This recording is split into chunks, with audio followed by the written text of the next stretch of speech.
Hey folks, welcome to the show. Um, Coming into the Edmonton Colorado game, Colorado has obviously been very hot lately. Edmonton's been usually hot, but are coming off of disastrous 5-0 loss to the Dallas Stars. And my thinking was, hey, these games are important because it's all about how you react, respond to these things. And Leon Draisaitl said the exact same thing in the post game interview. It was a wow, a dominant game, but it didn't always seem like that. The I'm going to mention the lines this time. I don't always do because they get changed up, shifted all the time, but they normally stayed the same for the most part for the Oilers. And I think people want to know, okay, what lines are responsible for this. I posted the deserve to win meter money puck here on YouTube, and because I would never expect to see that high number in any game. If it's Carolina versus San Jose, I would never expect to see that high number. And this is the Edmonton Oilers, again, a pretty great team, against the Colorado Avalanche, a pretty great team. So the top line was Hyman, Draisaitl, McDavid. I think it's funny that the Oilers have added so much depth to try to have McDavid and Draisaitl have their own lines. That's gotten to a point where now we can afford to have McDavid and Draisaitl together at times, which clearly worked tonight because the other lines are pretty good without McDavid and Draisaitl. Second line and third line both played around the same amount of time, so if you want to call one line 2, one line 3, it doesn't really matter. But Kane, McLeod, and Perry played 12 more seconds than the other line, which was Foegele, Nugent Hopkins, and Henrique. And then the fourth line, which got some time, just over 5 minutes together, was Janmark, Ryan, and Brown. Defensive pairings were the usual, with Ekholm and Bouchard leading the charge, 11.5 minutes. And then Kulak and Desharnais had 10.5 minutes, and Nurse and Ceci just over 10 minutes, so not a big difference between the three. And everybody played great. The only guy who didn't play great was Skinner, who didn't have a bad game at all. He had a good game. When you win, have a 900 save percentage, you have a good game. And when you do it against a team as good as the Avs, you have a good game. But everybody else just had a great game, which isn't Skinner's fault by any means. But let's get into it, because I can already see this is going to be a long one, because I love stats, as you probably know. If you don't know, you could watch more videos by liking and commenting. I'd love to hear your thoughts, and subscribing and turning on notifications, and I'll be happy to remind you at the end. But again, let's get into here. So, because I'm going to talk about, there's lots of very interesting stats from the Oilers' perspective here, and I say this with all due respect to the Avs. I love the Avs quite a bit. Not so much when we play them. I have a lot of great respect to them. Big Cale Makar fan, but wow, I don't think this is telling for Colorado. I don't think it is. Maybe for Georgiev, I've seen some of that. You know what? Let's just get into it, because this, again, I'm just flabbergasted. Love that word. But the first period begins with Edmonton dominating, and it pays off quite early. 7 seconds off the 2-minute mark, Corey Perry scores his 11th goal, assisted by Cody Ceci and Darnell Nurse. And then the Oilers continue to dominate, and they're granted a power play opportunity to make it 2-0 when the Avs are caught with too many men on the ice. And yet the Oilers' power play just sucked, and it killed the Oilers' 5-on-5 momentum. But the Oilers managed to bring it back. They get some more momentum before going on the power play again to try to make it 2-0 this time, when Yakov Trenin goes off for... I didn't write it down, so now I gotta go to my app. Excuse me. He goes off for holding. That's what it was. And it's okay. This time, let's make it 2-0. No, all of our 5-on-5 momentum dies after that. And not long after that penalty is killed, at just 2 seconds off the 12-minute mark, Jonathan Drouin ties the game. I love this song. Got Coulter Wall going on in the background. Sorry. Jonathan Drouin scores to tie the game, his 18th goal of the year, and he's assisted by Nathan McKinnon and Mikko Rantanen. And not 2 minutes later, Evan Bouchard takes a tripping call to give Colorado the chance to go to take a lead. But like us, their momentum kind of dies on the power play. Both penalty kills have an excellent first period and an excellent game, frankly. But Colorado doesn't need too much momentum to score. Ross Colton makes a good move. He makes Ekholm not look like Ekholm on the boards, beating him. and then getting a good shot past Skinner. I think the first goal that Jordan scored, Skinner probably should have had. This one you would like Skinner to have, but you can't really blame him either, as it was a slot shot and a pretty good one. But Skinner's usually good in that area. In fact, last I checked, he was a league leader in terms of slot save percentage. But anyway, so now it's 2-1 for Colorado. All the Oilers dominating work because they are dominating in terms of shots. Feels like it's just melting through our fingers. Colorado already has a 2-1 lead, despite only having 5 shots compared to Edmonton's 12 at this point, or something around there. And it only continues to grow by the first, so I didn't bother writing it down. But before the period could end, Edmonton does score at the 17-minute, 18-second mark. Connor McDavid scores his 30th goal of the year and is assisted by Mattias Ekholm and Leon Draisaitl. Leon Draisaitl's assist gives him 100 points on the year, tying Mark Messier for fourth place in most 100-point seasons in franchise history with 5. The first period ends with shots in favor of Edmonton, 17-6, with a 2-2 tie. I want to say, I'm thinking is, okay, well, the Oilers are just dominating Colorado, so they should pull out a victory. But we've seen this movie. We've seen Edmonton fail to get past the goalie, especially if it's a Russian goalie, and Georgiev is in net, even though he's kind of been shaky this year. And I've talked about him and why I think that is. But I was just kind of thinking, Colorado doesn't need many chances. We can suppress all the chances we want. As long as they get one, they can convert because their team's pretty loaded. But anyways, the 4-minute mark, Mattias Ekholm delivers his second big hit of the game, and this one is on Mikko Rantanen. Rantanen, a big guy, struggles to get up, and he's injured, and he wouldn't return for the game. I never wish for somebody to get injured. I don't, I think that's rude and unsportsmanlike to wish for someone to get injured. And I don't think Ekholm tried to injure him. I know some Avs fans, most Avs fans, were fair enough to say, yeah, that was a clean hit. They had Zadorov for a couple years. They've seen worse. But there was some who were just looking for an excuse to to excuse what happens later. But anyways, I thought it was a clean, fair hit as well, like most people, and most importantly, the refs. And like I said, you never wish for someone to get injured. It's not good. But at the same time, I was kind of like, I hope Rantanen takes all the time he needs to recover for the next game. He doesn't need to come back this game, right? He's a dangerous player, and I do hope he's okay. But Jack Johnson, he goes after Ekholm for that hit, because, hey, you hit a star player, I'm going to go after you, right? Which leads into a conversation of, does the guy have to fight every time he lays a big hit? No. Some Avs fans, I think, are going to be mad at Ekholm for not dropping the gloves, but Ekholm did say in the post-game interview, he says, I get it, if there's a dirty hit, I should answer the bell. Ekholm had a really great interview, actually. You should watch it on YouTube.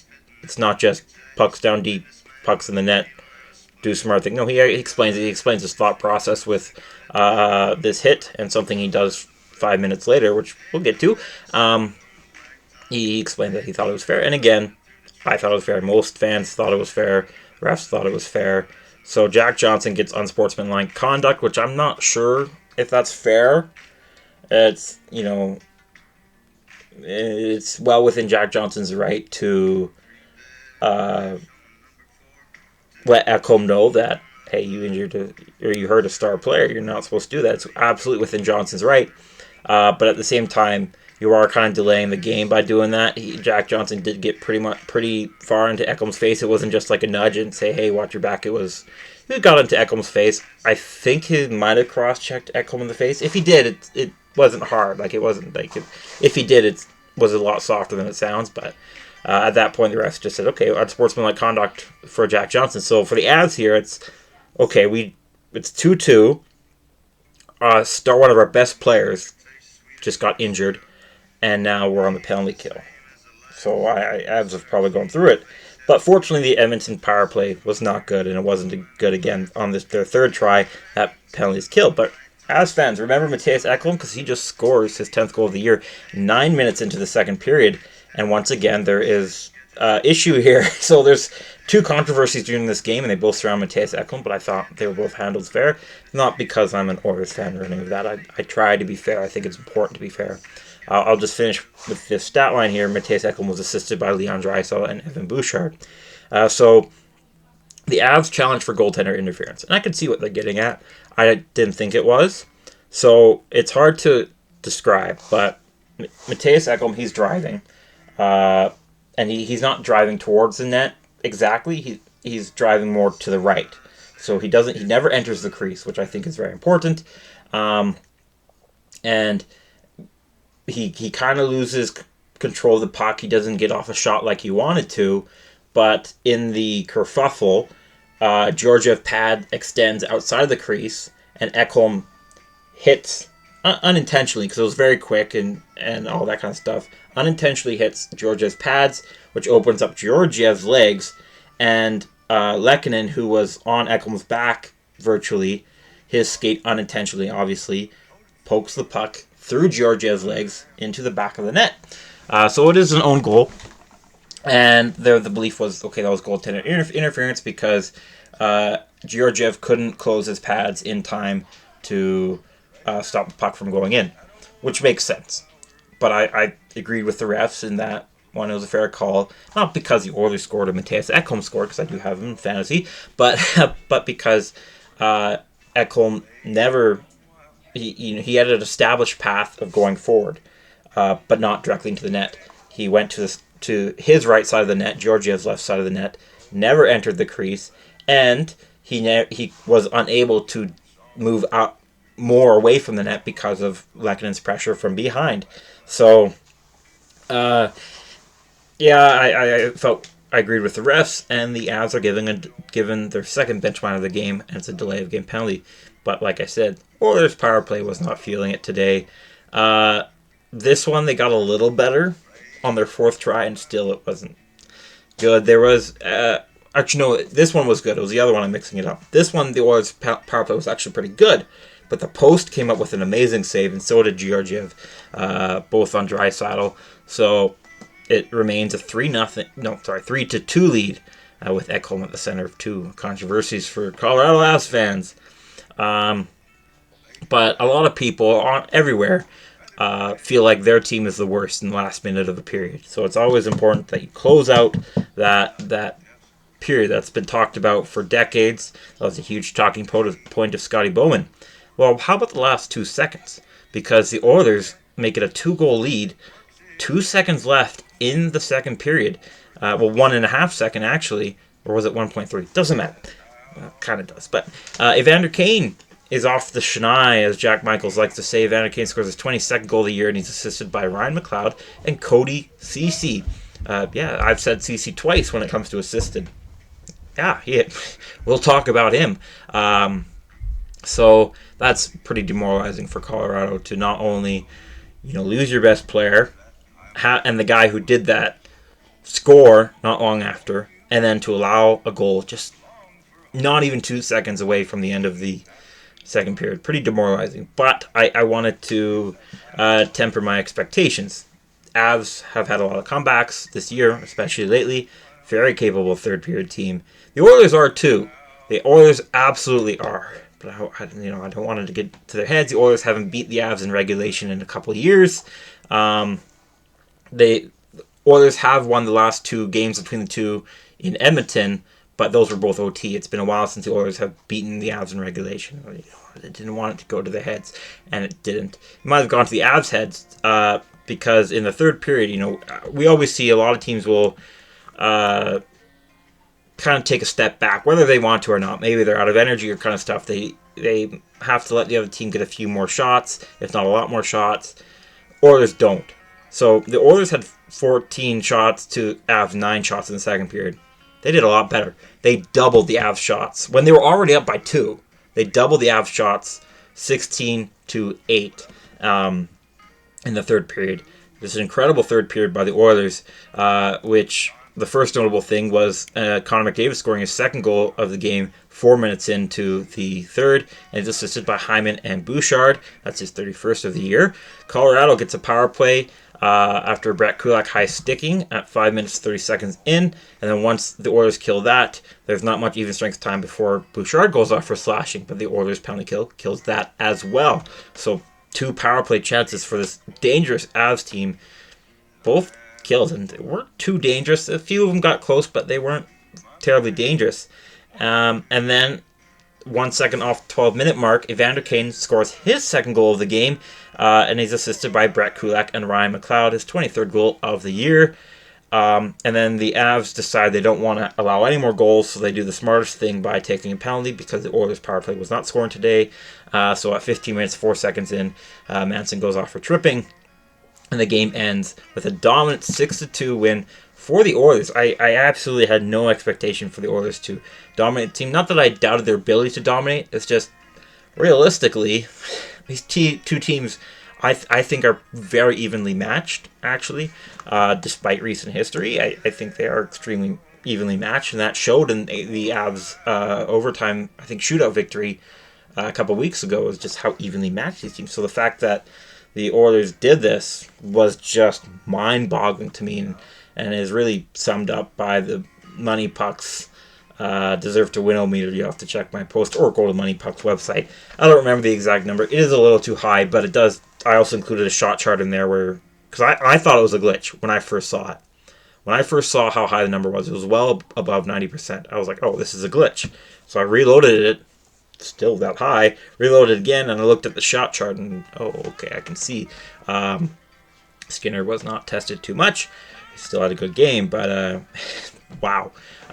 Shots also told the story. Again, as evenly matched as these two teams are, the Oilers, and I know they're missing Nichushkin, but that doesn't excuse the Oilers outshooting the Avs 47-23. They almost got 50 shots. They were 3 shots away from having 50 against the Avs, who were 3 shots past 20.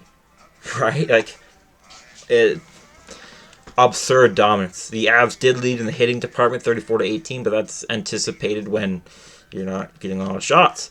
Another major win for the Oilers was the face-off circle.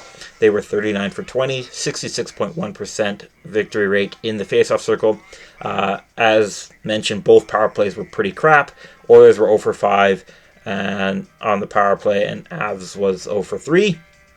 Skinner saved 21 of 23. One goal I felt he should have had. The other one I hope he would have had, but it was okay. All the other saves were pretty good. Didn't have to do too much. Georgiev did have to do too much, and not his fault that he wasn't able to. He had 47 shots against him, allowing 6, so 41 saves. I don't know if I can call that a bad game, because I don't like calling any game where a goalie has 40-plus saves a bad one. He did have a really good save, but some of those, he probably should have had, and all that kind of stuff. And I don't have patience with him as fans' patience. With him is trickling down, considering his save percentage is below 900, and their backup, Finnish guy, they're nicknaming him Juice. I'm trying to remember his name, Noonan.